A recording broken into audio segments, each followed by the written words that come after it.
Well, hello, everyone. I'd like to welcome all of you to today's program, Opportunities for Transatlantic Peacebuilding in Northern Ireland. I think most of you probably know me, but for those of you who don't, I'm Susan Elliott, President, CEO of the National Committee on American, Foreign Policy. And I think most of you are friends and supporters, but for those of you who don't know, the National Committee on American Foreign Policy has had a long history of involvement and interest in promoting and supporting peace in Northern Ireland. We began way back in 1994 when we hosted the initial discussions among John Hume, Jerry Adams, and David Trimble in New York City. That was quite an innovative and controversial thing at the time, especially for bringing Jerry Adams to the United States to have a discussion. But, it was groundbreaking, and these important talks led to the process which culminated in the signing of the Good Friday Belfast Agreement in April 1998. So now we can fast forward to 2023. It's 25 years on since the agreement was signed.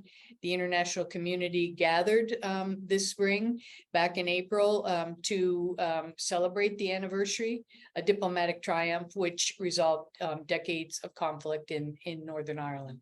And as many of you know, we also hosted an event in March where we had many of you involved in the discussions during our daytime conference. And then we had an evening event where we honored former Secretary of State Hillary Rodham Clinton for her contributions to the peace process in Northern Ireland and her continuing contributions. So, the agreement put an end to significant sectarian violence by establishing a power sharing system and installing a commitment to political and social equality for all of the inhabitants of the region.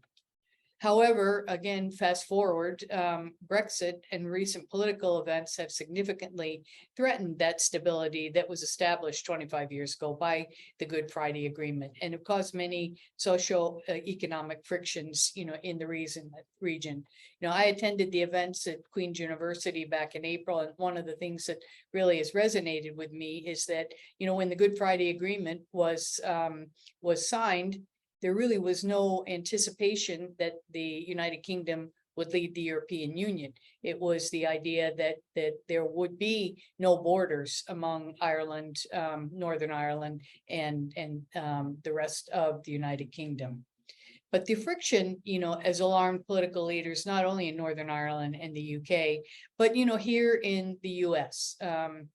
And as I mentioned, the NCAFP, myself and Erin O'Donnell, visited in April 2023. We visited Northern Ireland. We met with a lot of you. We met with political leaders, but we really wanted to focus on leaders of grassroots and members of grassroots peacebuilding organizations, because it's all of you. It's those people who have really kept the peace going.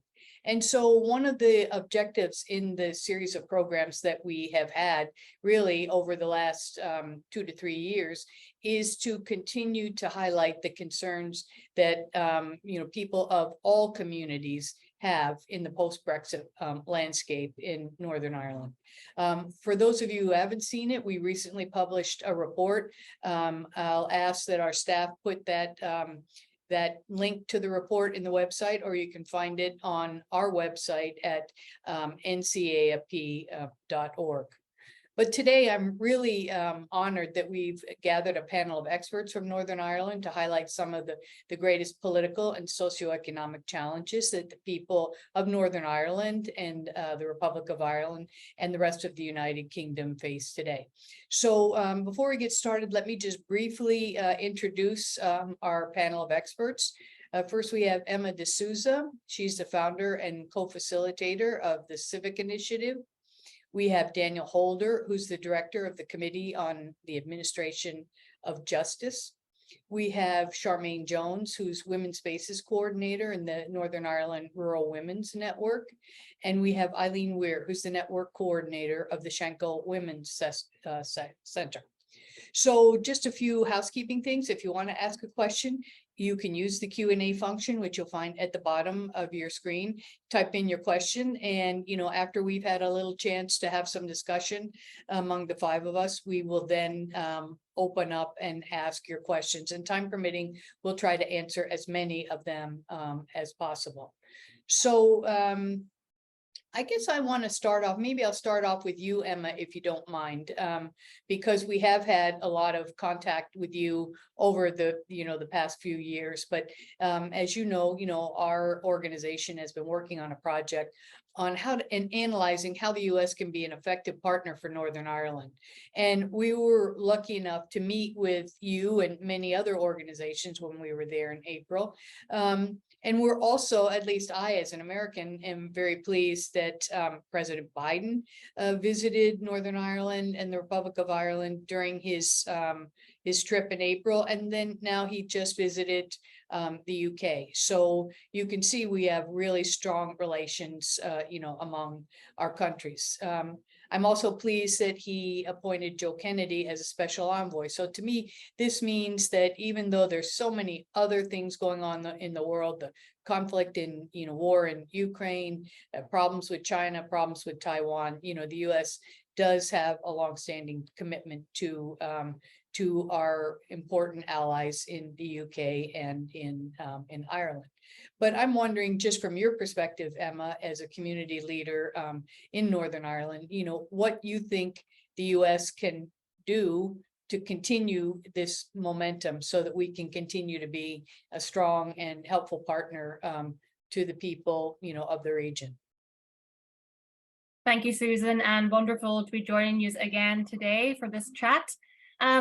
I suppose it's good to look at the context. So you were here in April for the celebrations for the 25th anniversary of the Good Friday Agreement. And I think that when you look at the sheer volume of, former presidents, Biden himself, dignitaries, and the international community that descended upon Northern Ireland to mark that milestone, it really shows you just how much international support we have for our peace process. And that's quite something, considering, we're a small population, a small semi-contested still place, and to have that level of international support and solidarity is really quite significant.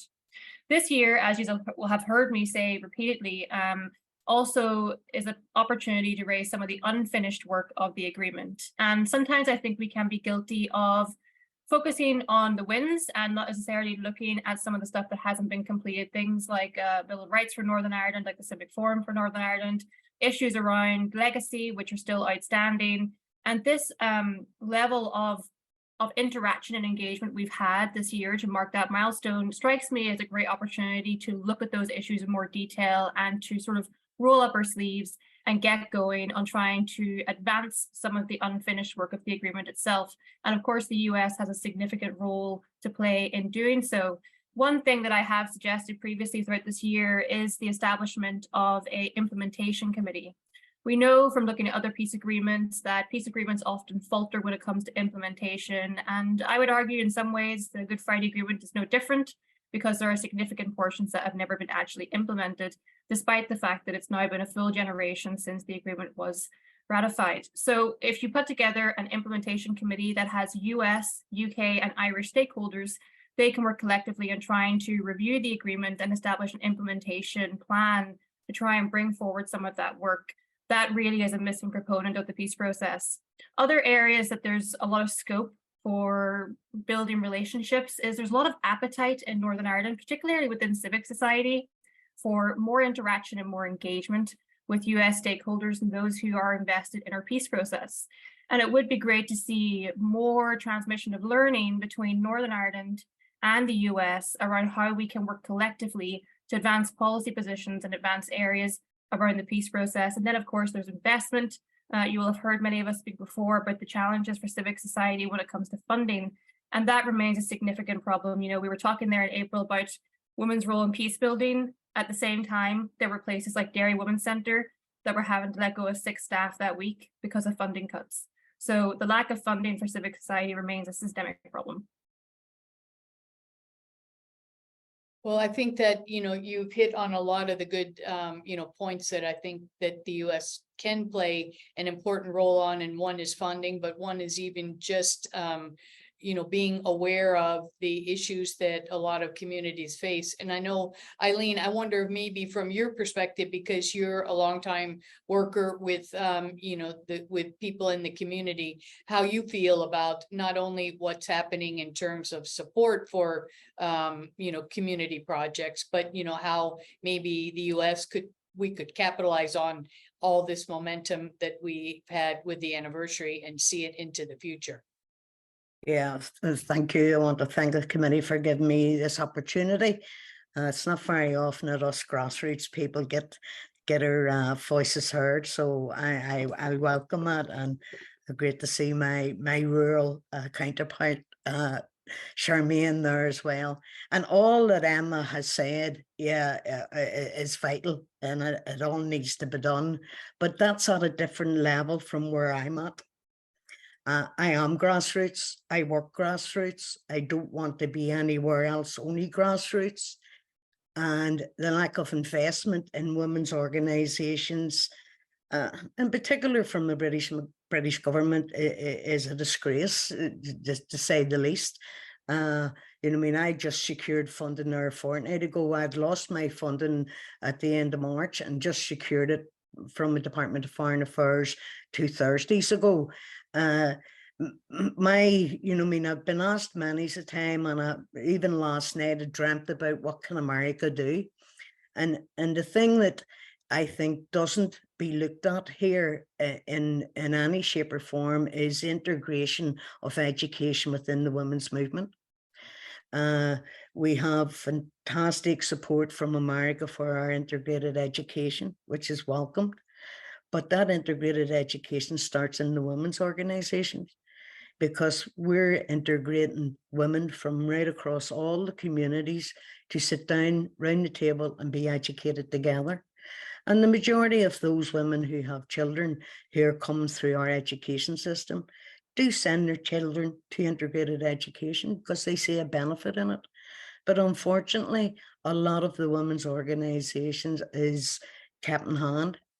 Come the end of, they just got information there at the end of June that we can't tell you nothing to the end of September to September. So a lot of organizations are still waiting on, I don't like the word funding, to be honest with you, because I think we need to be invested in, because we invest in tourism, we invest in businesses, and without the work that the grassroots community workers and the grassroots people themselves, by keeping the peace and keeping the good relations going, we wouldn't have tourism and we wouldn't have businesses investing here.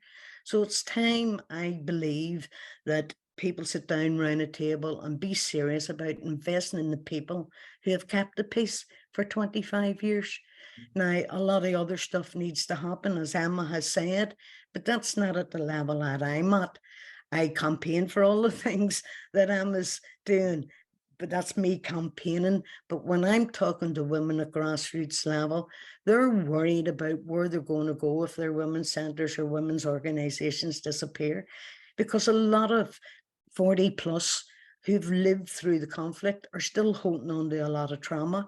And those organisations help them instill with not transferring that trauma onto our youth, onto our younger people. So investment is something that I think that America could actually help in a way to campaign for that integrated education across the women's movement, right across Northern Ireland, in particular the women's centres and the women's organisations that are at grassroots level. There's different levels within community here, Susan. You have the grassroots, which is at the bottom, is the root of everything else. But then a lot of things get carried away when it goes up the table, even within community, as it goes up the table, but nothing very much gets fed down into the grassroots, down into the roots. And if we don't look after the roots, then we're not going to look after very much else.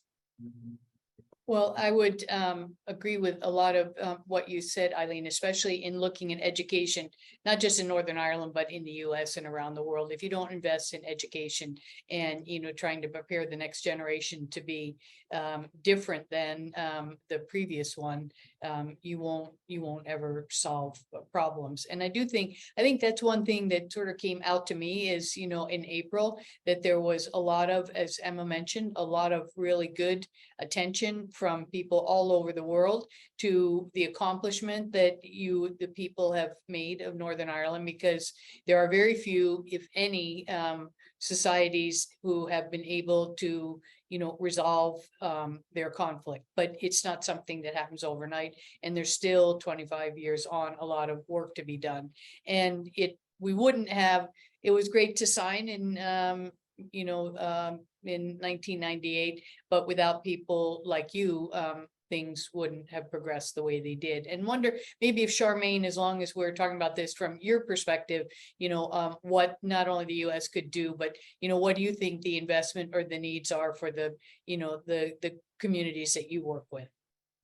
Well, I'm exactly the same as Eileen, only I work across the whole of rural Northern Ireland. So I've had an urban and rural perspective on community relations for the last 23 years. But I think, Eileen's talking about people in their 40s. I was 22 when the Good Friday Agreement was signed and had no interest whatsoever in what was happening at that time. I was a young person, growing up in an interface area. So this all felt to me like it was sort of, out of my reach. And I never thought I would end up doing this kind of work 23 years later. But I can remember the euphoria at that time.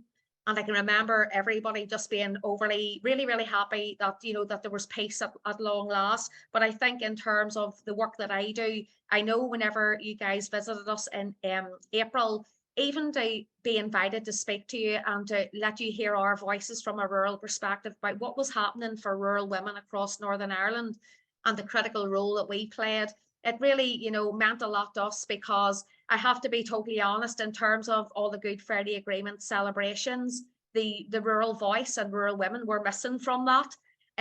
We were invited to a small number of events. We didn't get an opportunity to bring our member base with us. And I know that the feedback from rural women was that their voices do matter. And that, when you think of the Women's Coalition, 79 members of the Women's Coalition were played a key role in the peace process, and some of those women were rural women and have been forgotten about. So I think it's really important that we remind ourselves that it was women from all over Northern Ireland that played a key role in the signing of the Good Friday Agreement and keeping the peace, in terms of the work that's been happening over the last 25 years. So when we got the opportunity to speak with yourselves, we really welcomed that, because I think for us, America really is a critical friend for us at the minute.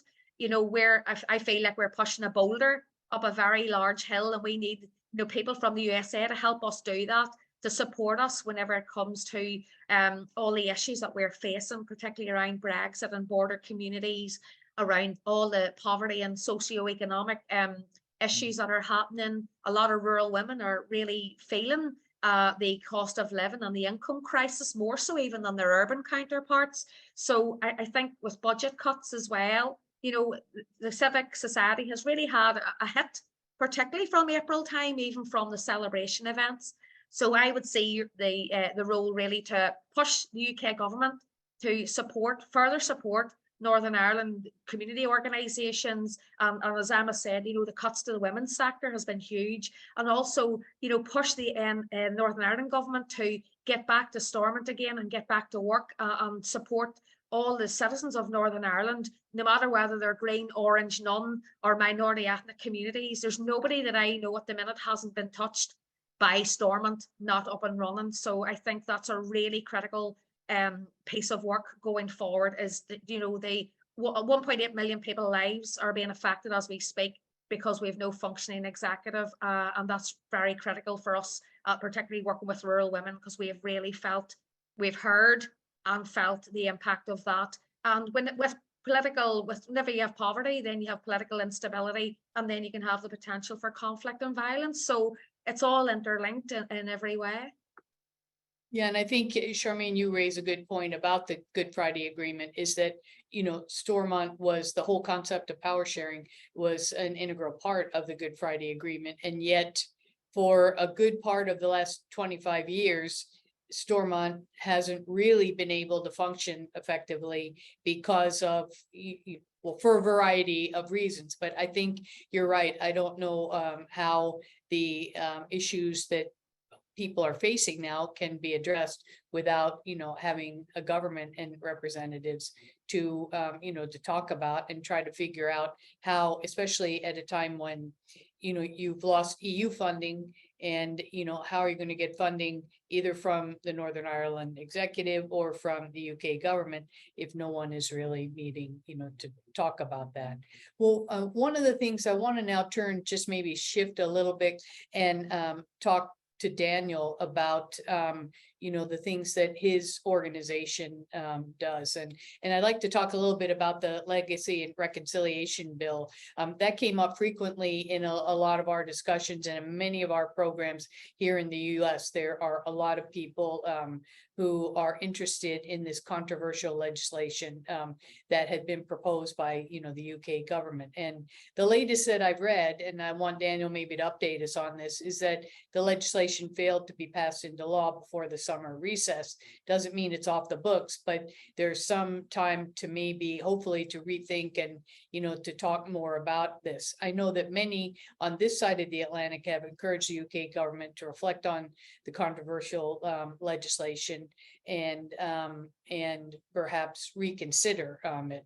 And in fact, I was reading that, on the, I don't know if this is a political Labor versus Conservative, but, the Peter Kyle, who's the Labor Shadow Secretary of State for Northern Ireland, recommended that, the bill be shelved, it never be passed. So I wondered, Daniel, because I know your organization, works on this kind of issue, and, many on this side of the Atlantic have worked hard to try to encourage especially our colleagues in the UK government to reconsider and to consider all the ramifications of this bill and how it would affect Northern Ireland. I think another thing that struck us when we were there back in April is that there probably aren't a lot of issues that unify people in Northern Ireland, but this was one because it seemed that people from all communities did not support this legislation. So I wondered, Daniel, if you could talk with us a little bit about that, and not only the bill, but its implications for the Good Friday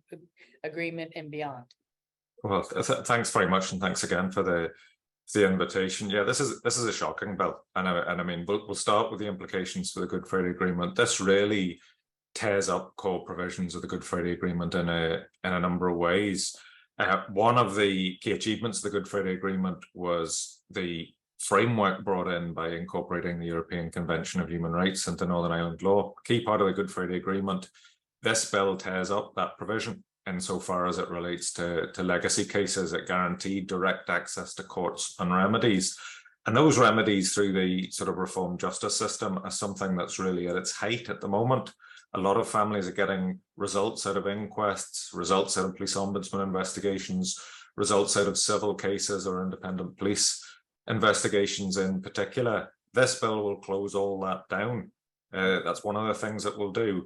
It will close down all of these mechanisms that are delivering historical clarification and truth recovery at the time the most delivering. It will introduce an amnesty in the form of a conditional immunity scheme with a very low and subjective, suspiciously low, in fact, and subjective threshold. And it will set up a new, much weaker legacy body that's largely under the direction and control of ministers. That's where we're at. It breaches the Good Friday Agreement, but equally, the peace settlement, as many people on this at this meeting will know, was made up of a number of bilateral agreements between the UK and Irish governments. One of them was the 2014 Stormont House Agreement, which was the agreement that the two governments, with most of the parties, reached for a set of new transitional justice mechanisms to deal with the legacy of the conflict. Now, other speakers, Emma in particular, mentioned we've had implementation issues with elements of the Good Friday Agreement and other elements of the peace process before, but this is the first time at any point within the 25 years where one of the two state parties to the peace agreements has simply unilaterally torn one of them up and walked away from it. I mean, the UK had actually completed a treaty with Ireland, an implementation treaty, an international treaty, on a section of the Stormont House Agreement, and along came Boris Johnson's government, initially committed to implementing what had been agreed in early 2020.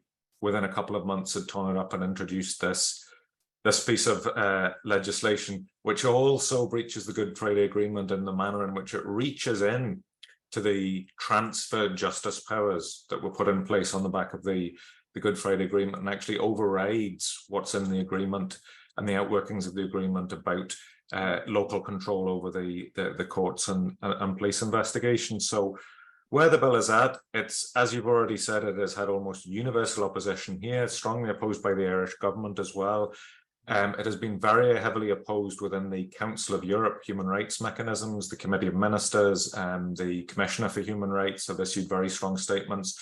It's also generated a significant level of alarm at the United Nations. The UN High Commissioner, Volker Turk, has asked for the UK to withdraw the bill.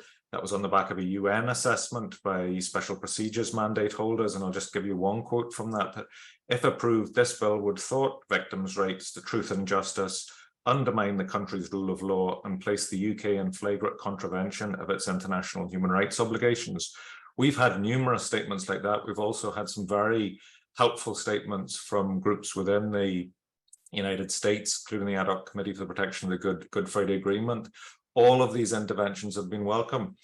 So far, the UK has just simply pressed on regardless, made very minimal and cosmetic changes to the bill, which have fooled no one. It's led to another statement by the Council of Europe Commissioner saying the amendments change nothing in terms of the legal incompatibilities of this bill. As you've mentioned, what happened was at the very late stage, UK government really wanted this to be law this week. The House of Lords defeated the UK government, so the second chamber defeated the UK government over an element of the bill, which is the amnesty scheme. The UK government then returned that bill to the lower chamber, the House of Commons, and reinstated the amnesty scheme, and were desperately trying to find parliamentary time this week and early next week in the House of Lords to get this through and make sure it was done and dusted before the summer recess, which starts next week in the House of Lords.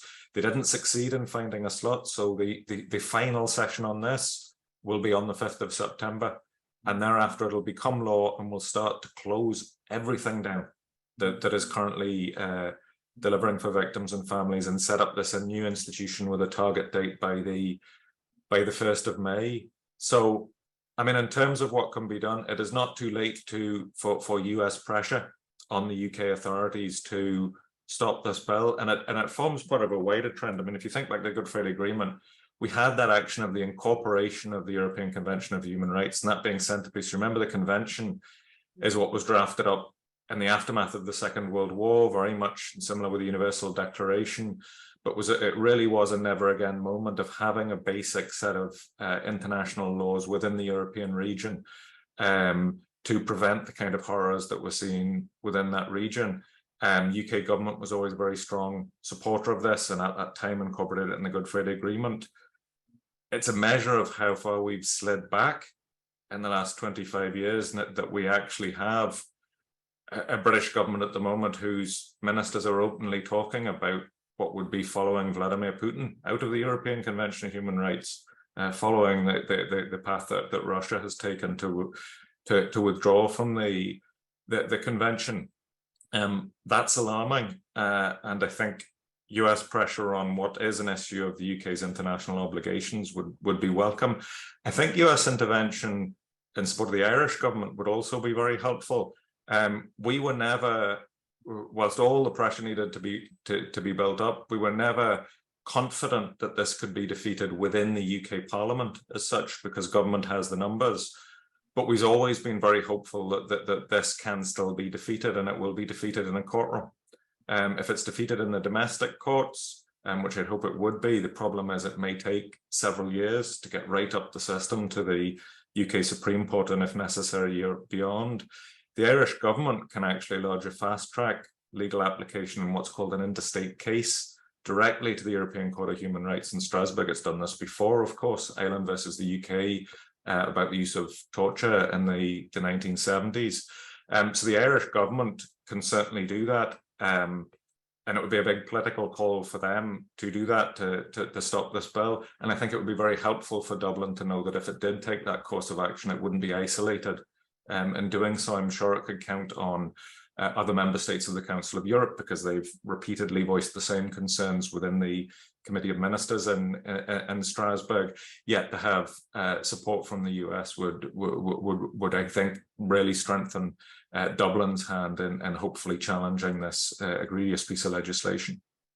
Yeah, I think you're right. That is it really only the Republic of Ireland who could bring forth, or is there any other European country that could do it? But I do agree that, you know, if Ireland received support from other countries, it would probably make it easier for them to take this next step to, you know, to bring it to the courts in Strasbourg.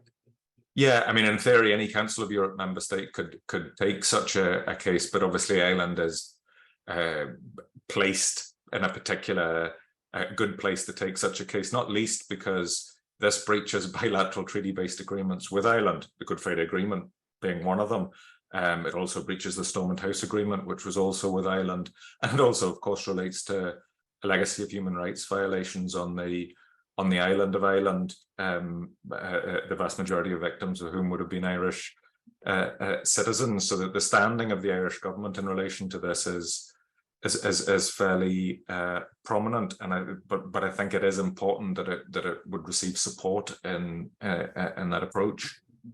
Yeah, and we've had in the Q&A, I don't want to switch. I see that, yeah. To the Q&A. We do have a couple of questions, which I think you've really answered, but maybe the one part of the second question is just on, you know, if this does go through, I mean, even if it were blocked, but if there is if there's a commission, this commission that is going to be formed, you know, what would be the impact, I would think, on reconciliation and on the victims? Because in the end, you know, victims' relatives have been waiting a long time to get information. And would there be any way that they could have faith in, this is a question we had from Martin Galvin, in, you know, what's your position on that? Is there any way, if this goes through, that this commission might be able to work with or give confidence to victims' families?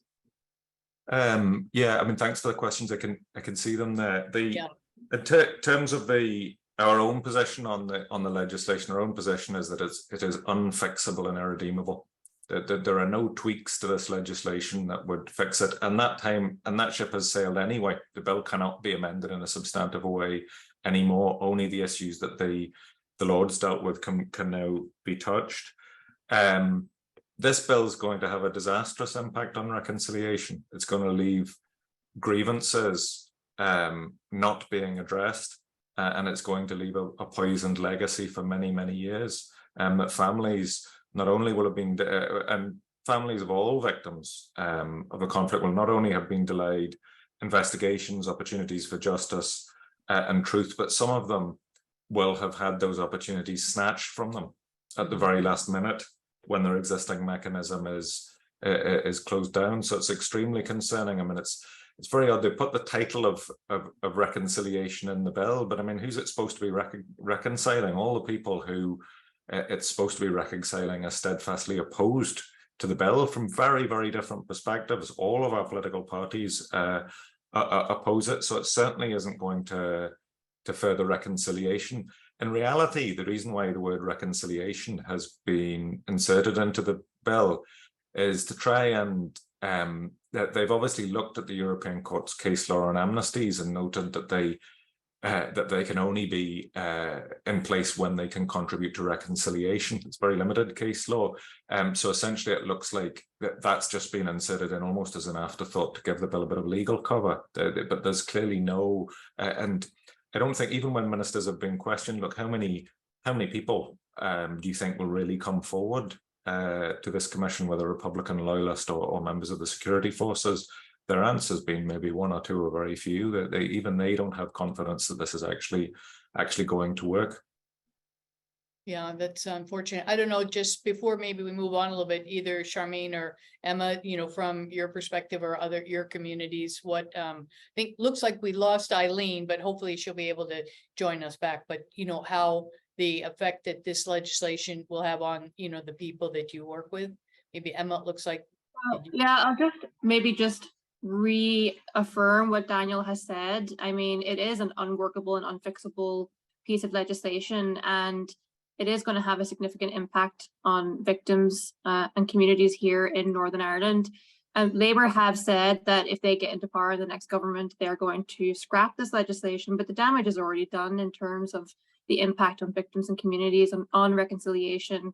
And I would agree that the idea of there being US support for the Irish government to take forward a case if they have to, that I think really would add political weight to what will be a difficult decision for Ireland to make in terms of diplomacy, to have to be put into that position, particularly at the moment, because we are in this period of flux with there being no functioning Stormont, and obviously the impact of Brexit. It's not an easy decision for Ireland to have to make to take that case forward, but it seems to be that we're in a position where that may be one of the very few options left. I think that really this bill and the legislation is very much intended to protect state forces, essentially, and the issue around legacy in Northern Ireland has to be one of the great failings of our peace process, because we have family that have spent decades trying to get some kind of truth or justice for their loved ones, and it really is very difficult to deal with that. Yeah, and I think it, again, it's an aspect of something that probably, I think, the signers of the Good Friday Agreement thought would have been fixed or resolved, by now. One of the things another thing I wanted to talk about, and then we can start to take more questions. So please, for our audience, feel free to put questions in the Q&A box. But, we, in talking about just sort of divisions, we're in the marching season. We've seen, at least I read about, maybe more kind of conflict related to that, flag burning, more things happening. And I'm wondering, what you all from perspective feel like, especially in the wake of Brexit, have things been more polarizing this year than they have been in the past? And I don't know, maybe Charmaine, if you've seen in especially in rural areas, are the divisions, do you think, among communities widening? I think in terms of this June and July, while there was incidents of flag burning and other things that were, acts of aggression, as you would say, in rural Northern Ireland, this summer was actually quite quiet, which was good. And I've been engaging, even though I work specifically with women now, I've been engaging with a number of organisations from April time, and they have been looking at the issue of parading and particularly bonfires in their communities. And there has been some really good models of practice, particularly around the Kilkeel area with the Schomburg Society, which have tried to turn their bonfire into more of a community festival to lower tensions in the local areas. So I do think for rural Northern Ireland in particular, there is a conscious effort, particularly from a grassroots perspective, because everything focuses on Belfast.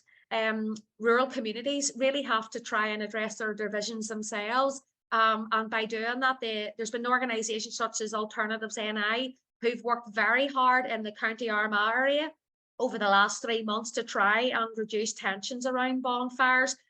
There was less tension here in the Portadown, Craigavon, Lurgan and Armagh area because of that.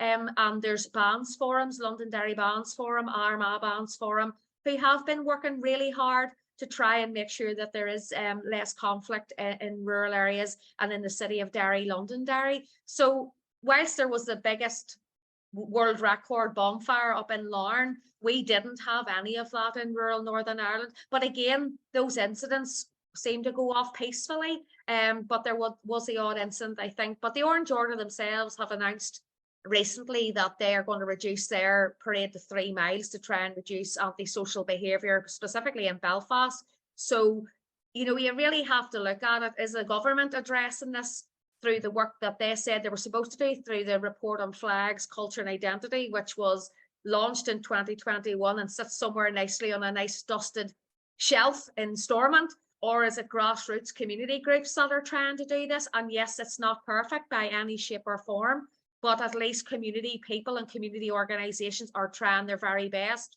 I haven't seen anything from that report, and Daniel and Emma might know more than I do, but the outworkings of that in terms of addressing those divisions in Northern Ireland are waning. And while we wait for our government to do that, I think grassroots community groups themselves have tried to do that. I don't work specifically with those groups anymore, but I still engage with them because I'm working with rural women, and rural women are affected by this, and their family and their partners and their husbands.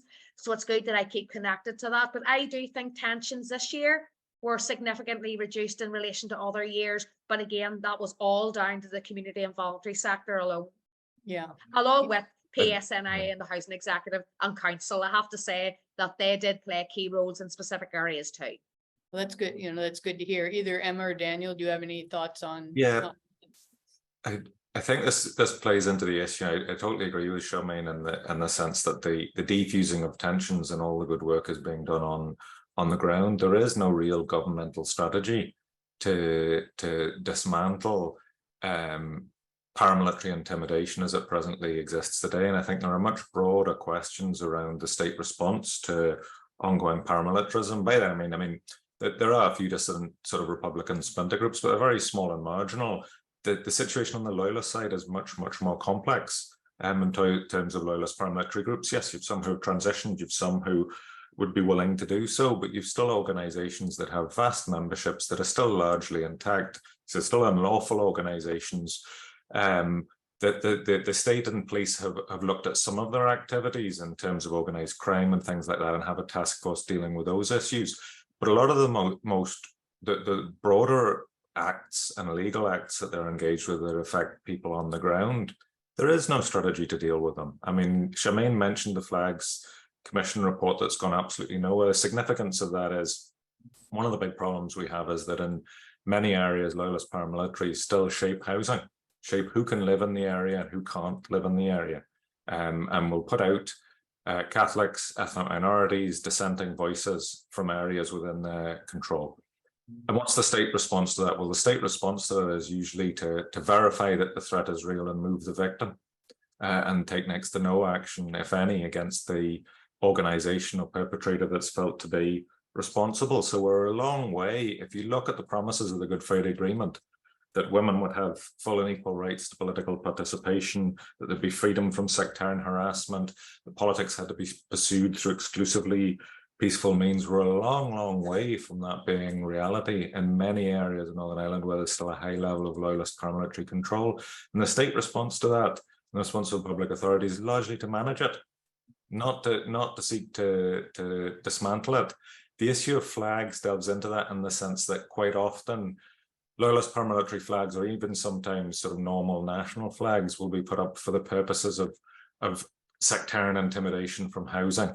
Either to discourage people who are in an area from staying in an area, or in particularly where there's new housing developments, to discourage people from moving in the first place. So we still have a high degree of paramilitary control, and quite often you get this sort of discourse about, oh, you've so much segregated housing, why don't people live together, and things like that, as if sort of this was a sort of issue that people in Northern Ireland were inherently themselves sectarian and didn't want to live with each other. That's not the case. That's not the case at all. The issue is there are active paramilitary campaigns to present groups of people in the north living in particular areas. And I mean, 25 on, it was always unacceptable, but 25 years on from a peace agreement, the fact that we've a government paramilitarism strategy that focuses only on threats to the state and doesn't even mention the issue of housing intimidation, despite public authorities themselves recording thousands of cases a year, really is not good enough. It's a problem that shouldn't be as hidden as it is, because people on the ground in areas that it affects who can't really speak out about this know it all too well because it's part of their daily lives. Yeah, we did hear that, as well. And Charmaine, go ahead if you want to comment on that. Yes, I just think, Daniel's right to speak.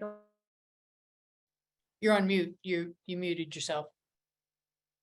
Daniel is right whenever he also speaks about the role of paramilitarism, and I know across rural Northern Ireland that is a massive issue, both from dissident Republican perspectives west of the ban, as well as loyalism, east of the ban. And as Daniel has been saying, there's no real strategy to deal with that either across rural Northern Ireland. And I do know that there has been incidents recently, particularly in County Armagh, of young women being intimidated, and there seems to be an upswing of women being intimidated and young people in relation to collecting debt. But we have to remember as well that the paramilitarism that I grew up with in the 70s, 80s and 90s is not the paramilitarism that exists today. The paramilitarism for me that exists today is all around crime and drugs. It's power and money. And yes, there was an element of that when I was growing up, but paramilitarism has changed significantly. And years ago, whenever you did have paramilitary organizations, you sort of, as Daniel, you would have knew who they were. Now all that is underground, it's darker and it's hidden, and it makes it like an underworld that didn't exist before. And with that, I think that causes severe fear within communities, and women particularly, and I, from the work that I do, are afraid to speak up and speak out for fear of what might happen to them. And an incident very recently has had something like that happen, and unfortunately the victim has been told to move from her area rather than protecting her in her own home and dealing with the paramilitary organizations. So it's the victim is told to leave rather than dealing with paramilitarism. So I do think it's a different type of paramilitarism that we're working with now, and I still don't think our government, even though they've pumped millions of pounds into paramilitary task force and organizations, I still think they have a very long way to go, because drugs is a severe issue in Northern Ireland, and that's a cross-border all-Ireland problem. Yeah, and I think, you know, at least even from when I was Consul General, the the amount of criminal activity with paramilitaries has really gone up. And I think that has implications again for especially young men, but youth, especially in unionist, loyalist communities, is that if you don't have any, goes back to even, you know, some of the things Eileen was saying, you've all said about community, if you don't have any prospect for some kind of a legitimate career, job, economic stability, that's when people look to criminal activity as maybe their only means of being able to support themselves. And then put fear on top of that, it's really, it has become a serious problem, which it sounds like from what you're saying, you know, government hasn't really completely addressed. And I don't know, Emma, did you have anything you want to add? I'm glad to see your Eileen has joined us again. Well, I think I'd probably just add to that, you know, what you're saying there, Susan, about the lack of opportunities. There is a socio-economic connection to the areas where paramilitaries do have a strong hold. They're often some of the most deprived areas in Northern Ireland.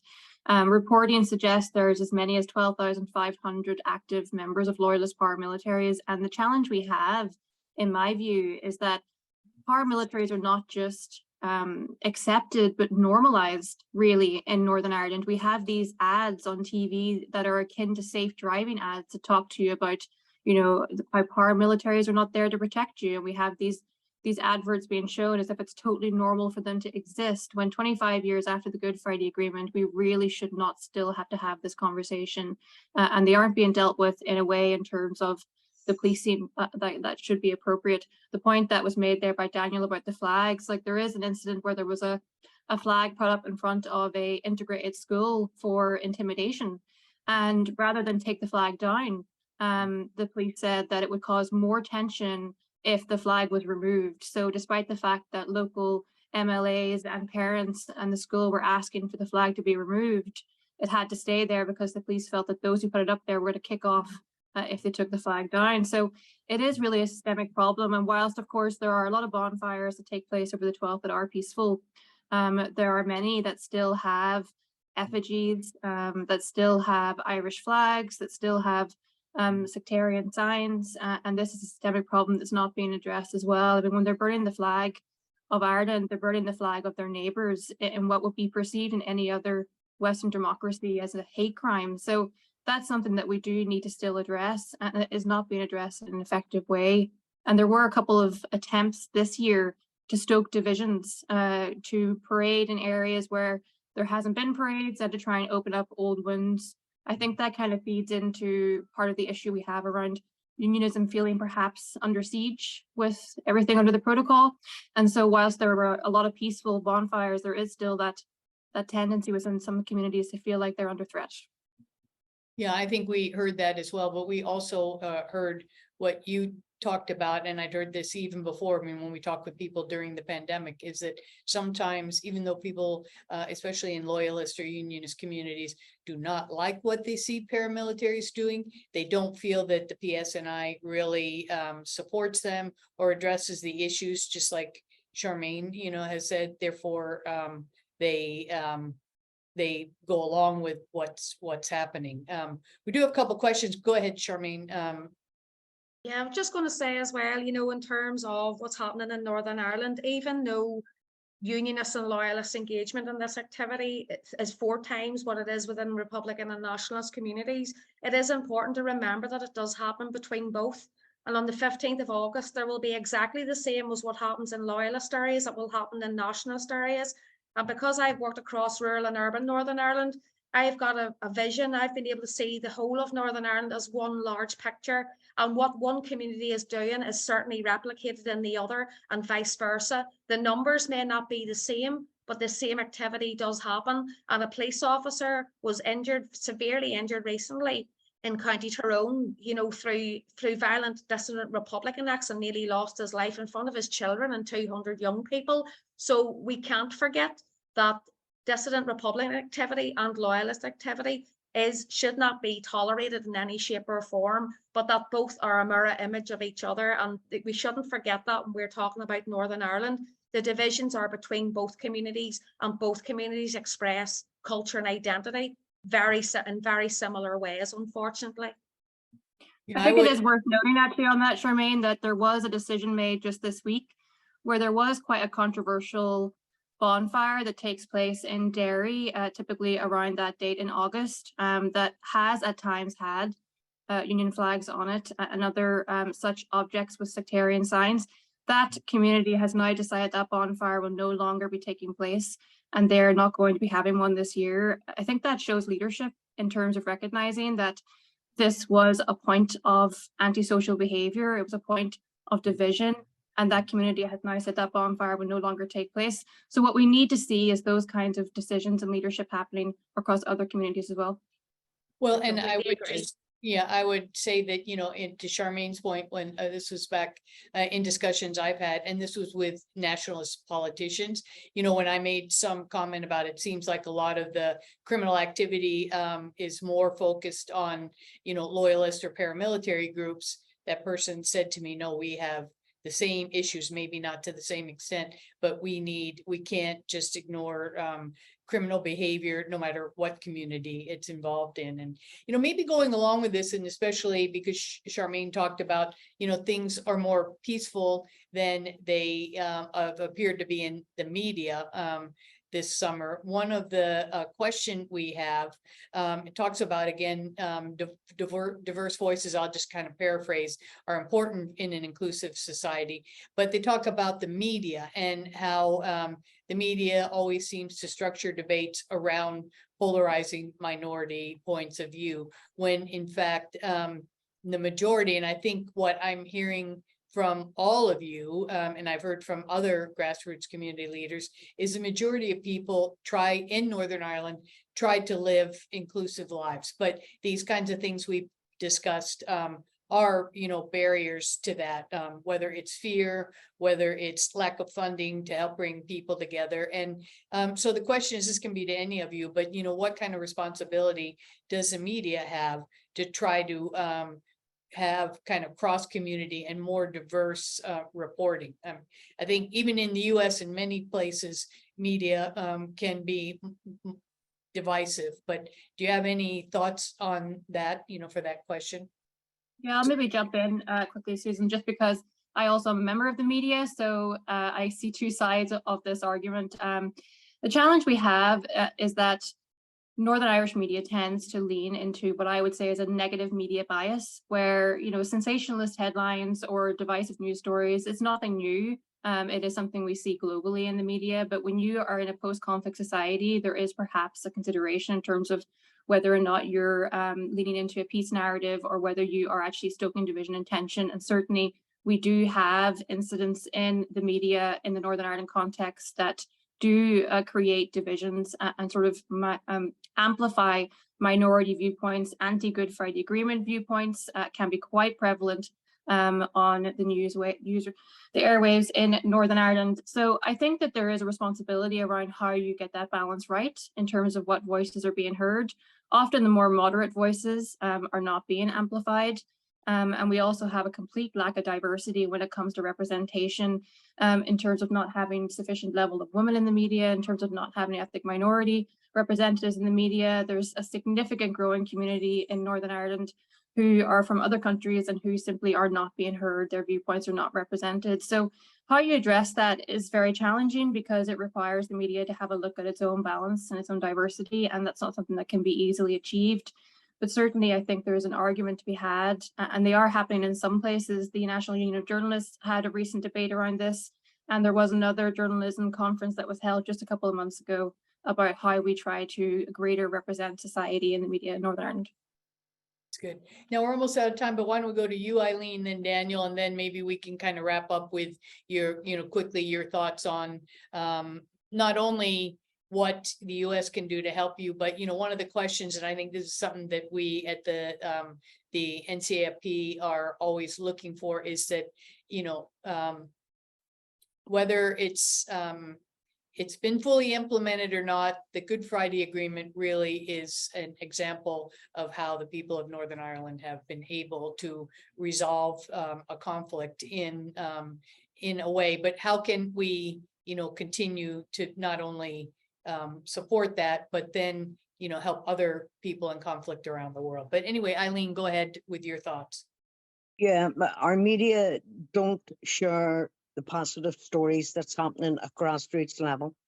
This us and them, it needs to come out of our media, because we're a different country now than what we were 25 years ago.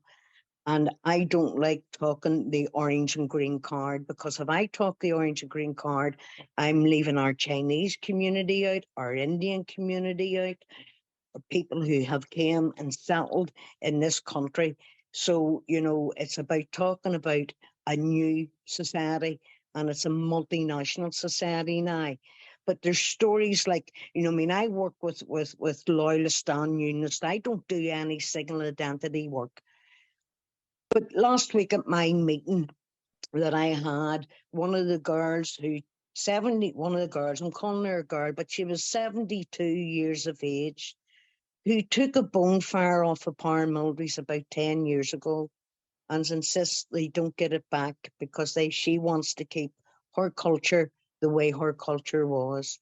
And when she was giving her feedback into the group, she says it's going to be very small this year because we don't have an awful lot of pallets, which is the wood that they burn. And a girl from Ardoyne, which is a nationalist Republican Catholic area, said, "Don't worry about it. I have plenty of pallets. Come and get my pallets." Now, that's an example of what we can do at grassroots level. But if they keep doing the orange and green card, orange and green politics here, it makes our job that much harder at grassroots level.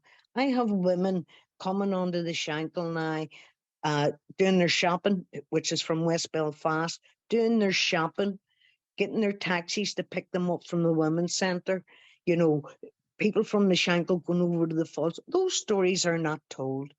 Our media need to be looking now. And in some cases, there is a fear within some communities, both in nationalist and in unionist communities, that depending on what area they come from, we still have to do a lot of work under the radar.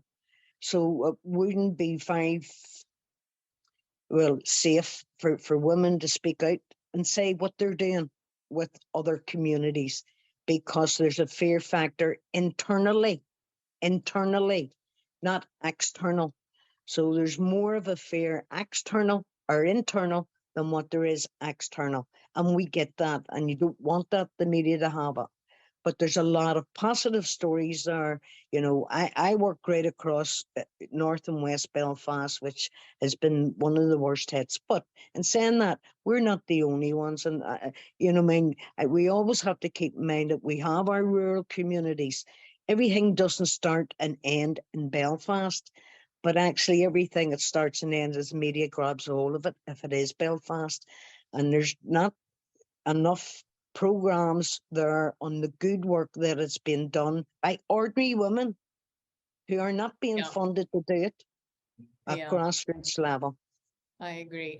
Daniel, why don't you go ahead, and then because we technically have till 11:15. So then after, you know, Daniel, you say, then Emma, make your comment, then maybe we can have everybody give a little wrap up, but go ahead, Daniel.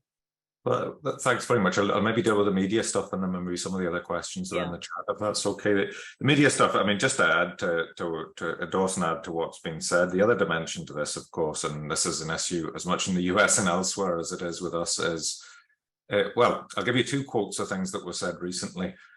One was by a 10-year-old child who asked me what was a TV channel. And the second was the phrase that was used a few times, which was, would we have had the Good Friday Agreement had social media existed at the time? And I think the fact is that a lot of people are getting their news from alternative non-mainstream media sources at the moment. And that is creating a broad range of issues within the context we have. And it's creating a lot of human rights issues as well, in the sense that quite often a lot of people who are active in public life, including all the people on this call and well beyond, will face a level of sectarianization and intimidation across social media, and will also receive threats, including from people who have paramilitary connections, which makes them all the more real. So social media really is being used in a way that fuels a broader problem. So that's another angle to the sort of media debate, and it's a difficult one, obviously, in human rights terms, because what you can't do is shut down free expression. What you can't do is over-regulate and lead into censorship. But at the same time, when you've got things that are internationally recognized as crimes in terms of incitement to hatred on protected grounds and things like that, we need a better legal framework to be able to deal with that. That's a big problem. Just in terms of some of the questions, Neil Doherty from Brehon Lawyers has put a question in there: what can Brehon Lawyers and others do to get actively involved?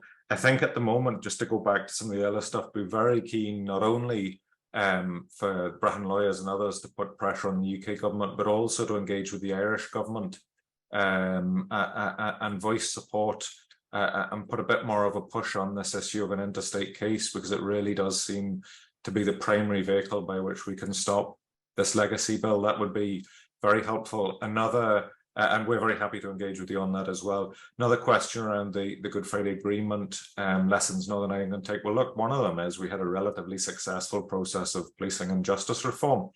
In terms of justice reform and legacy, it's obviously all been shut down, but that is, again, a testimony to a success that it's begun to deliver. And we have a lot of engagement with places like Colombia, where there's an active process where there can be some transfer of learning, but I'm sure there can be. I mean, we've got engagement sometimes with the US as well in terms of the issue of policing reform being a live issue. There is a model here that came through the Good Friday Agreement that may be of assistance there, as well as an policing oversight model. In terms of the Women's Coalition were really around at the time of the agreement and the first assembly. They haven't been around for some time. The politics here are increasingly coalescing around three main sort of party blocks. Sinn Féin are now the largest party, the DUP, the largest unionist party, the Alliance and the Centre Ground have grown as well. There is a much better representation of women within our political parties nowadays, but there is still a significant underrepresentation. Yeah, and I think that the question that you answered was in there is a really good one that I thought about, because Women's Coalition made such a big difference in the Good Friday Agreement, and there are a lot of women who are involved in political parties now who weren't at the time. But we even discussed this during our conference that women politicians through social media receive a lot of intimidation, hate speech, and sometimes that's more scary than if somebody comes and does a physical act to your, to your constituency office, because the police can always find that person, but it's hard to really regulate the kinds of things that people say on Twitter and on other things. So Emma, go ahead, and then we'll have everybody kind of give some closing thoughts. Yeah, I mean, on that point you were just making, Susan, yeah, the thing about being active in civic society in Northern Ireland means you also face that sort of same level of attacks and harassment and threats. And I know certainly the other women on this call from Northern Ireland will have experienced that kind of level of harassment and intimidation just for doing community work. I wanted to give an example, because Eileen was speaking so much about the positive cases, the positive stories that are in Northern Ireland that don't get heard. And it reminded me of an event that Eileen and myself were actually both at, which was that we had done this peace conference in Enniskillen. It brought together 100 women from across the island to work on peace building. We had President Higgins there, who was there for the entire day, did a great keynote address. Media came to the event. And instead of covering what was an incredibly positive event that we had an entire busload of unionist and loyalist women that traveled down to that event. It was really quite significant. Instead of covering that good positive story, BBC and I ran a 15-minute segment about President Higgins making a comment about integrated education. And in that 15-minute segment, it focused solely on those who were opposed to integrated education. It had the DUP speaking out against it. It had a priest that was against it, and there was no pro-integrated education voice. And they showed these spanning shots of the room full of women and didn't even mention why we were there in the first place. So I think that's a good example of how a positive story was drowned out by the media attaching itself to one thing that they were able to get a kind of contentious, divisive segment out of, and how that is a significant problem. Another point around the media representation is cross-border media representation. I write primarily for a Southern audience, and my experience over the last few years is that there is actually a significant disconnect between people North and South. There's a lack of understanding, and in many cases there can be kind of outdated sort of narratives and stereotypes about the North and vice versa. And the media has a really important role to play in trying to build better understanding between people in Northern Ireland and in the Republic of Ireland. That requires a more concerted effort in trying to have representation from both communities in each jurisdiction, and having, issues that relate to Northern Ireland in the news that aren't just whenever something's wrong. All really good, points. Anything while we're still with you, do you have any, kind of closing thoughts on, how what more US can do? I know we've kind of done this, but what would you suggest to us as the NCAFP that we could do to be helpful to people that your constituents, Well, I think the next generation of people from all communities? Yeah, I think we're in a period of flux around Northern Ireland's peace process at the moment. We have the impact of Brexit.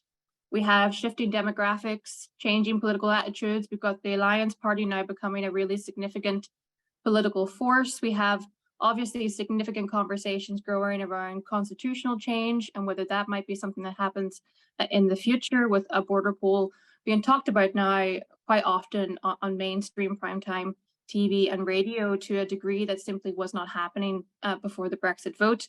And I think that all of those things together point to the fact that we are entering into a period of change, and it's really essential to have a strengthened sort of connection and a strengthened relationship between Northern Ireland and the US as we enter into that. There's also significant conversations around reform of some aspects of the way the institutions work in Northern Ireland, and the US has an important role in trying to help guide some of those changes and get us through that period of change. I think it's really important to try to get more voices and the diversity of voices that exist in Northern Ireland, to have more transmission of learning between those different areas. NCAFP are already doing an incredible job of that. You really are leading the way in terms of trying to have that representation, and it's been a real pleasure working with you in that regard, and I hope that other organizations can take heed. Well, yeah, and one thing, even to go back to what Eileen had said, is, I guess for me, because I was consul general, I think sometimes people in Northern Ireland think of America as green as opposed to orange or any other color, and that what we want to try to do is bring to the US perspectives of everybody. But Charmaine, why don't you go ahead? You had your hand up. Looks like maybe she has frozen. So, oh, there you are. Looked like you froze there for a minute, Charmaine, but did you want to just give us your parting thoughts? Yes, yes. You know, it's just the fact that you've invited us here today as rural women means a lot, because that is few and far between. And as we're the only European women's organisation, rural women's organisation, and to be asked to come and speak about our experiences shows it in the forefront of USA's mind that rural women do have and continue to have a significant role to play in peace building. And if I could just say to our own government, if that could be at the forefront of their minds when they're thinking of policies that impact rural women, 51% of people that live in Northern Ireland are women, 40% are rural. So if our own government, when they're thinking about having no childcare strategies, no gender equality strategies, no women's health strategies, and the list goes on and on and on, when they do get round to thinking about those strategies, it's really important that they consult with rural women, because all that we've talked about today affects every aspect of their lives and their families' lives. And I think we've forgotten, and thank goodness the Good Friday Agreement in the last few months has brought it to the fore of the role that women do and continue to play in peace building across Northern Ireland. I've been at this from I left school. I call myself a quiet peace builder. I just get on with it. Eileen gets on with it. Emma gets on with it. But we're all women trying to hold the peace, and we need to get back to that euphoria feeling of 25 years ago and reignite, you know, why we signed up for peace in the first place. And if America can help us do that, then, you know, please do help us do that, because the community and voluntary sector can do so much, but we also need a helping hand as well. And just to say, you know, by meeting with yourselves, it's been wonderful to know that the USA is open and receptive to our issues and challenges and not pushing us back on that. So we really do appreciate, you know, having the opportunity, and we welcome more of that. You are a critical friend, and please continue to be so. Great, very well said. Eileen? Yeah, you know, I mean, I'm not going to repeat what Charmaine says, but and what Emma says, but I also fight for the seat round the table, and I'm glad I've got a seat round this table. We don't often at community level anyway get that seat round the table, and although the British government signed up to the 1325 women, peace and security, it's not put into practice here, and we need women round all the tables from grassroots right up to the power. And you know, if you can do anything to bring something that women should be involved in any negotiations that's going on here at any level, then I think we need to do it. And I think too, although there wasn't very many people invited to the Queen's for the celebrations of the Good Friday Agreement from grassroots level, it has raised the profile of women and the work that women have done throughout the time at this game, 43 years, you know. So I would like to retire with the same hope that I had 25 years ago. Yeah, and I would just say, you know, from the US perspective, I mean, at least for me, having worked for her, I'm really glad to see that, you know, Hillary Clinton is the first chancellor of woman chancellor of Queen's University. But Daniel, as our lone male on the panel, we'll give you the last word. Thanks very much. Look, just to pick up on the legacy stuff, I know that's got a good errand, but I mean, it's just to re-emphasize, it's not too late to continue representations on this. I think it's very important that representations are made to the British government to think again. They haven't listened yet, but they may. It's still worth a final push on. They've dropped other pieces of offending legislation. The protocol bill was gone with international pressure. The Bill of Rights bill that would have replicated an act in the Russian Duma to essentially de-incorporate the European Convention on Human Rights from UK law. Again, another breach of the Good Friday Agreement. The UK government eventually dropped that. The only one they haven't dropped is the legacy bill. And really, a final push on that was all that we need ultimately is for it to be delayed. And if it's delayed in any further sense, you're talking about it not really commencing until you would change a British government, who are very likely to take a very different, who are committed to taking a very different approach if the opposition wins the the next election. I know there are a lot of ifs in that, but also that added dimension of engagement with the Irish authorities at this time, for support for their position and to push them to use the powers they have to intervene legally on this. Just finally, I just want to draw attention actually to one of your other recommendations in your report, which I think is incredibly helpful, which is the recommendation the US should push for a binational review of the Good Friday Agreement to ensure its full implementation. This is why the institutions aren't working. There's a lot in the agreement, particularly safeguards that were not implemented. We were to have constitution type safeguards in the form of a Bill of Rights against the abuses of both executive and legislative power that would have constrained a recurrence of many of the patterns that fueled the most recent period of conflict in the first place. They were never properly put into place. It's really no surprise that when the Assembly was up and running, it wasn't functioning without those. And I think there is that it's totally within your recommendation, as you'll know, is totally within the framework of what's permitted within the Good Friday Agreement. The Intergovernmental Conference between the two states can convene a review of the structures under the agreement at any time, and there are just so many gaps in implementation, right down to the commitment in the agreements to an anti-poverty strategy, which would go some way to addressing a lot of the problems that are being faced at grassroots at the moment. That was part of the peace settlement, given that patterns of poverty and deprivation fueled conflict. Having things like that implemented would make a huge difference. So I think that's an extremely important recommendation that you've made in your report. Thank you. Well, thank you. I mean, thanks to all of you, but thank you, Daniel, especially for that, because I think, I'm part of the ad hoc committee to preserve the Good Friday Agreement, but for the agreement to be relevant into the 21st century and for the next 25 years, we need to look at it. We need to strengthen and figure out ways that it can serve not only the people of mine and Eileen's generation, but the people of Emma and Charmaine's generation and beyond. So thanks to all of you, and we'll be having more discussions, and thanks for everything you do, because there wouldn't be peace and security in Northern Ireland if it weren't for people like you. So thanks.